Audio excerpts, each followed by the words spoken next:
Hi everyone, I'm Sarah with Fisher Price Ranch. First off, hit that subscription button down below and the notification bell. So today, I have a couple of things going on, mainly updates and then some exciting news. So we've been working on this YouTube channel, trying to make it, good for everybody. People can learn with us, learn stuff we already know, and just kind of see what we're doing to change our farm and make it better. So our goal is to hit the 1,000 subscribers, and we're just over 500. So if you haven't already, please subscribe and also share with your friends. We need to get as many as we can. So, and we'll keep these videos coming. And also, if you have any ideas for videos you would like to see, let me know, because I'll see what I can do. So I know a while back I was working on my pastures, and I haven't really given a whole lot of update on that, so I definitely wanted to get that done today. So let me show you kind of what's going on there. On my way to the pasture, just a quick update. So Thor, if you saw in my video with the chicken and quarantine pen and our new project that we're doing, I put Thor with his bucks into the chicken pen, and he is not quite mature enough for chickens. He did try and play with them. So we went ahead and pulled him, and he's now guarding the yard while we remodel the buck pen. So, this is our chute, and so our first pasture that we did, I'll show you guys real quick, was this first pasture, and it didn't go so well. I didn't put enough manure down, and the wind is so bad out here. You can see we're back down to bare ground in a lot of spots. So we have to redo this pen. So I've been throwing piles of manure in here as we clean the courtyard, and so it's going to take a little bit before we can get this done. Now up here around the trees, it did settle fairly well. There's a little bunny running down the pasture there. So the bunny must have found the grass, but right over in here in the trees, we're having a little bit of green coming in. Now some of this was planted before, and it's just starting to come in for its second year. But it's still really cold. We're still in the 30s at night, above freezing, but just wanted to show you that we do have some green coming in. Now, like right here, you can see those fine little green hairs. That's all new grass that did settle okay. But you can see a lot of bare ground, up there. So yeah, we're gonna have to redo this whole pen, this whole pasture, reseed, cover it in manure, and then water it consistently until it grows in. Now our second pasture, which is this one, we did it really thick with manure. As you can see, it's pretty thick in there with manure. So we do have grass growing in. It's hard to see right now. The lighting and the grass is real fine, but it's coming in. It's getting real green just about everywhere. So we're definitely excited about that. I think I could see it a little bit better from the other side. Alright, so I don't know if you guys can see that. It's hard to tell sometimes from my camera and me being outside in the sunlight, but yeah, you can see quite a bit of green coming in, and it's all over. It's just coming in all over. So we're very excited. All of a sudden we're having a huge dry spell. We haven't had rain in, I think, 2.5 weeks. We were supposed to get rain the last 2 days. Haven't seen anything. As you can see, nice blue skies. But we are supposed to get rain this weekend, Saturday, Sunday, Monday. It's Friday today. So we'll see. But I've been watering about every other day just to make sure that this grass really comes in nice. So once that comes in, we'll be able to start at least grazing the herd for like an hour a day, or until they eat it down, and then we'll have to give it a break. Alright, so my exciting news is coming after one more thing. I'm going to save it for last. But we have decided to cut back our herd a bit more. just so it's a little bit more manageable. So if anybody is interested, I do still have 12 Keiko goats available. They're all papered. So I just picked out my favorite ones. Not necessarily the best, but my favorites. And so we do have Kikos available. We have kids, purebreds, we have 1% doe left, and we have some New Zealands as well. Also a big buck is available. So definitely if anybody's interested in some Kikos, we're in Arizona. So get a hold of me, let me know. Prices are between $400 and $1,000, just depending on, you know, their papers and quality. So definitely let me know if you're interested in any of these guys. All right, so my exciting news, let me get where I can see. There we go. Come here. This is my crazy girl, Zara. We had this apparently have had a routine every day. Every day I come and see her, she has to roll over on her back really fast, and she sometimes almost knocks me over. But she was bred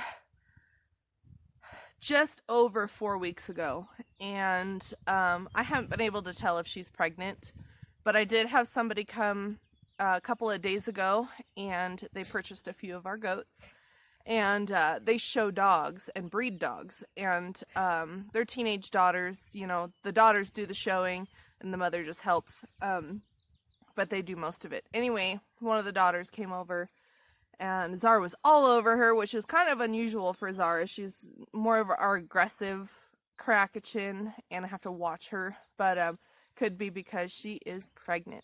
They palpated her for me because I've never bred a dog before. This is my first time, so I don't really know what to look for, how to palpate. I could do rabbits and goats all day long. But, so anyway, she is palpated. They feel babies. So we are going to have Kraken puppies in the middle of May. So we have about a month and like 2 or 3 days, something like that.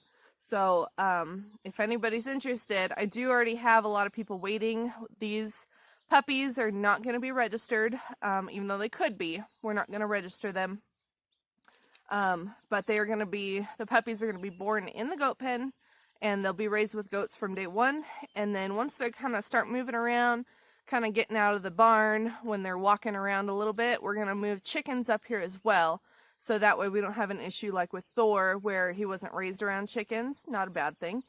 Just takes him longer to mature around the birds. So if they're raised with birds, they do much better. She's all passed out over here.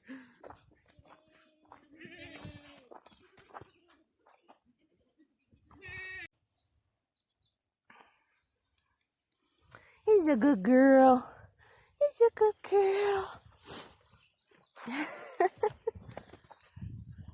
So Zara has been with the goats, first time in her life, but she's been living with them since she got bred. So she's been up here for almost 5 weeks, 24/7. Now she's kind of stolen this barn from the goats, but it's been so nice out, and they have plenty of other housing. So apparently this is where she's gonna have her pups. She is doing very well up here. We haven't had any issues with her and the goats, including the newborn babies. She hasn't done anything with them. She's interested. She'll go up and smell them. She may lick them a minute, and then she walks away. She's very calm. Natural instincts with this girl. And I know that's where Thor got it from, because Thor has been just amazing with his goats.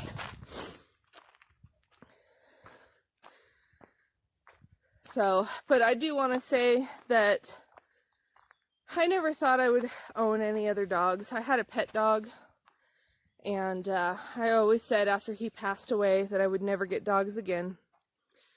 And I tried a guard donkey, and that didn't go so well.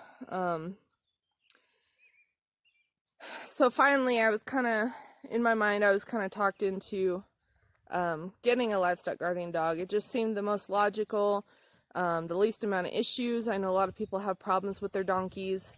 And so anyway, I did get Captain, which he is now at his new home. And he was a great starter dog for me. He definitely helped me learn a lot. And we had him for, probably a year and a half. And then we got Thor. And Thor has really changed the way I think about a livestock guardian dog. And it has gotten me addicted to this breed. And then having his mother, Zara is Thor's mother, and she absolutely has the same natural instincts, so I definitely know that's where Thor got it from. So we're very excited to get more puppies, well, our first puppies, but to have a couple more livestock guardian dogs. We might keep one or two, for sure one that Thor can raise up so he has a partner. We just want to prepare for if and when we get our next property and have a lot more land, and then all of a sudden we have new predators, and I don't have to worry. The dogs will be there to protect my goats from day one. So I just want the dogs trained very well with the goats and the chickens so we don't have to worry about predators ever. And they've definitely done that for us. We've never lost a goat to a predator. The chickens, we've lost some, but that was before we had livestock guardian dogs with them. We would lose them to owls. But definitely the dogs keep the coyotes away. Neighbors have had mountain lions, bears on occasion come through. So I have been lucky I haven't had to deal with any of that. Because the dogs they're very, very good at their job. So anyway, that's kind of what's going on around here. Alright guys, so that's kind of what's been going on. We've got our update on our pastures. You can see the green behind me. We've got puppies coming, and we do have quite a few goats for sale. We're trying to drop down to 15 breeders. Instead of 30, we're just going to go half, do 15 breeders. And the funny thing is even though I'm dropping down that much, that's normally all I breed every year anyway. So really it just makes sense. And the money that we get from selling the goats is going to go toward our next property. So keep that in mind. Now these goats are all registered. They're top quality, not high quality, but they're really good quality. I've definitely gotten rid of all the lower quality that I've had in the past because I've learned over the years what a better goat looks like. And health-wise, and having, I know we're dry lot right now. We're going to be getting on pasture, but we haven't had to deworm anybody. We only trim feed every 6 months. We just give them a Bermuda mix hay. We were giving some alfalfa, but now we're doing another type of grass hay mixture. So it's all grass, and just keeping minerals out. That's all we give them. We don't give them grain. If I'm milking, I give them some horse alfalfa pellets, but that's it. Hi, Malva. Hi. This is one of our girls that's available. She's a purebred. Zara, did you tell her it was your turn? But anyway, all of our goats are they're really nice goats, and I do hate to see them go. It is a hard decision, but at the same time, I know it's the right decision. So, if anybody is interested in goats, more information on Keiko goats, definitely let me know. And also make sure again to hit that subscription button and share with your friends. You know, if you have a lot of people that are just getting into goats, a lot of my earlier videos help with getting into goats and what's good for them and how to deal with a lot of things, especially birthing and all that. So definitely share with people. We need to get to 1,000. Come on guys, you can do it. So we'll see you next time.